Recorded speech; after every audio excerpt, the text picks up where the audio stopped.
আসসালামু আলাইকুম।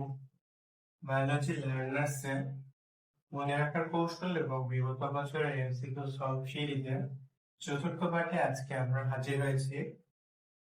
আজকে যেহেতু আমরা প্রাণীর বিভিন্নতা ও শ্রেণীবিন্যাস অধ্যায়টা পড়ছি, সুতরাং আমরা জানবো এই যে প্রাণীর বিভিন্নতা ও শ্রেণীবিন্যাস এটা কয় ভাগে বিভক্ত, সেটা বিভক্ত করে, কোথা থেকে বিভক্ত করে, ইম্পর্টেন্ট একটা জিনিস। তো চলো দেখি প্রাণীর বিভিন্ন শ্রেণী ও শ্রেণীবিন্যাস। এই অধ্যায়ে প্রাণী জগতের শ্রেণীবিন্যাসটা করছিলেন কে?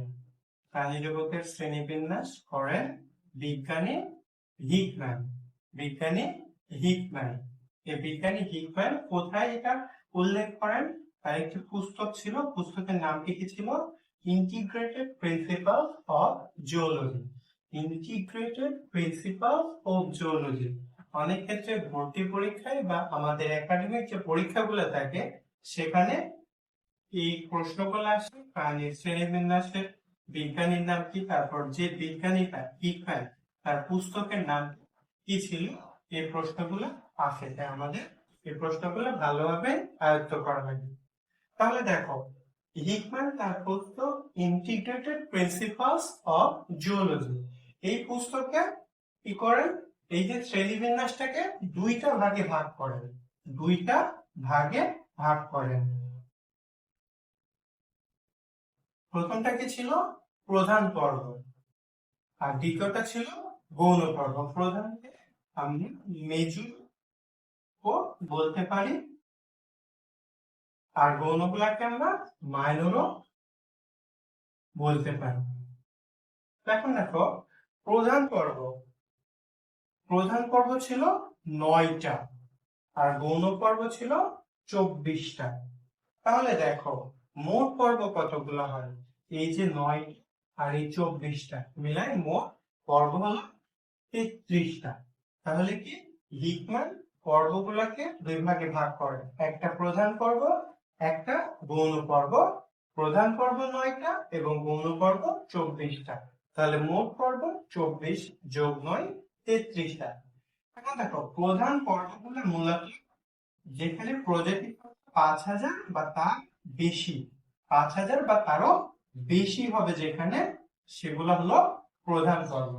আর গৌণ পর্ব খুবই নগণ্য, প্রজাতি সংখ্যা খুবই নগণ্য। তাহলে আমরা সবসময় জানি যেখানে কি কোনো কি একটা কিছু বেশি হবে সেটাই হয় কি প্রধান, আর যেটাতে কম হয় সেটাই হয় গৌণ। তাহলে প্রধান পর্ব 5000 প্লাস প্রজাতি থাকবে, 5000 প্লাস প্রজাতি থাকবে, তাহলে সেটা হবে প্রধান পর্ব। আর গৌণ পর্বের প্রজাতির সংখ্যা খুবই নগণ্য। এই যে হিকম্যান প্রধান পর্বকে ভাগ করেন, প্রধান পর্বকে আবার দুইটা ভাগে ভাগ করেন। একটা হলো নন কর্ডেট এবং অন্যটি হলো কর্ডেট। এই প্রধান পর্বের নন কর্ডেট এবং কর্ডেট, এর মধ্যে নন কর্ডেট আবার 8টি এবং কর্ডেট শুধুমাত্র 1টি। অর্থাৎ যার কর্ডেটা উপস্থিত সেগুলো হলো কর্ডেট, আর যার কর্ডেটা অনুপস্থিত সেগুলো হলো নন কর্ডেট। এখন কর্ডেটা বলতে কি বোঝায়? যারা হলো মেরুদণ্ডী প্রাণী, যারা মেরুদণ্ডী প্রাণী। এখন কর্ডেট কি? কর্ডেটের মধ্যে একটাই রয়েছে, সেটা হলো কর ডাটা। কর ডাটা অন্যগুলা আমরা শিখছিলাম এর আগে ক্লাসে 9টা পর্ব মনে রাখার কৌশল। এই 9টা পর্বের মনে রাখার কৌশলের শেষটাই ছিল কর ডাটা।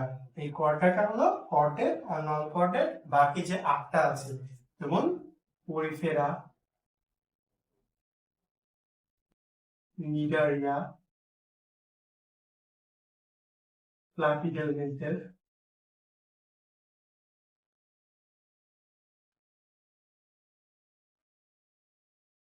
নেমাটোডা, অ্যানেলিডা,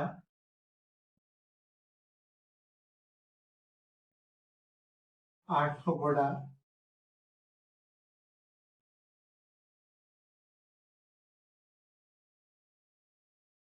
পোডা, তারপর মলাস্কা, আর শেষটা হলো এক নোডা মাখন। তাহলে কি লম্পটাটা প্রাণী প্রজাতি মোট 8টি, প্রথম 8টি আর শেষটা হলো কর্ডেট। এখন তোমরা বলতে পারো যে প্রধান পর্ব জানলাম আমরা 9টা, কিন্তু গৌণ পর্বগুলা কি কি? বায়োলজিতে কিছু জিনিস মুখস্থ করা সম্ভব হয় না, কিছু জিনিস মনে রাখতে হয় বুদ্ধি দিয়ে। যেমন তুমি এখন মোট 33টা পর্ব একসাথে মনে রাখতে পারবে না, সুতরাং তোমাকে এই 33টা পর্ব মনে রাখার কোনো প্রয়োজন নেই। তোমার প্রধান পর্বগুলো যদি মনে রাখতে পারো, বাকি যেগুলো আছে অর্থাৎ বাকি পর্বগুলা কি প্রধান পর্ব বাদে যেগুলো আছে সেগুলাই হলো গৌণ পর্ব, সেগুলাই গৌণ পর্ব। তাহলে শুধু আমরা প্রধান পর্বগুলো মনে রাখবো, তাহলে মনে রাখতে পারবো গৌণ পর্বগুলি কি কি। এখন দেখো এখানে প্রশ্ন কেমন আসে। প্রথমে দেখলাম কি হিকম্যান প্রাণী জগতের শ্রেণীবিন্যাস করেন। হিকম্যানের পুস্তকের নাম ইন্টিগ্রেটেড প্রিন্সিপালস অফ জুওলজি। এখন প্রশ্ন আসে প্রধান পর্ব মোট কতটি, গৌণ পর্ব কতটি, মোট পর্ব কতটি। এই 5টা প্রশ্নই মেইনলি আসে। প্রাণী জগতের শ্রেণীবিন্যাস কোন বৈজ্ঞানিক, পুস্তকের নাম কি, প্রধান পর্ব কতটি, গৌণ পর্ব কতটি এবং মোট পর্ব কতটি। তাহলে শ্রেণীবিন্যাস করেন কে? হিকম্যান। পুস্তকের নাম ইন্টিগ্রেটেড প্রিন্সিপালস অফ জুওলজি। তারপর প্রধান পর্ব মোট 9টি, গৌণ পর্ব 24টি এবং মোট পর্ব 33টি। মেইনলি এই 5টা জিনিস সেখান থেকে আমাদের মনে রাখতে হবে, তাহলে এইটুকু শেষ। তোমার আশা করি ক্লাসটা তোমরা খুব ভালোভাবে বুঝতে পারছো। যদি ক্লাসটা বুঝে থাকো এবং ক্লাসটা তোমাদের উপকার হয়, তাহলে ফলো দিয়ে এবং লাইক কমেন্ট করে পাশে থাকবে। আসসালামু আলাইকুম।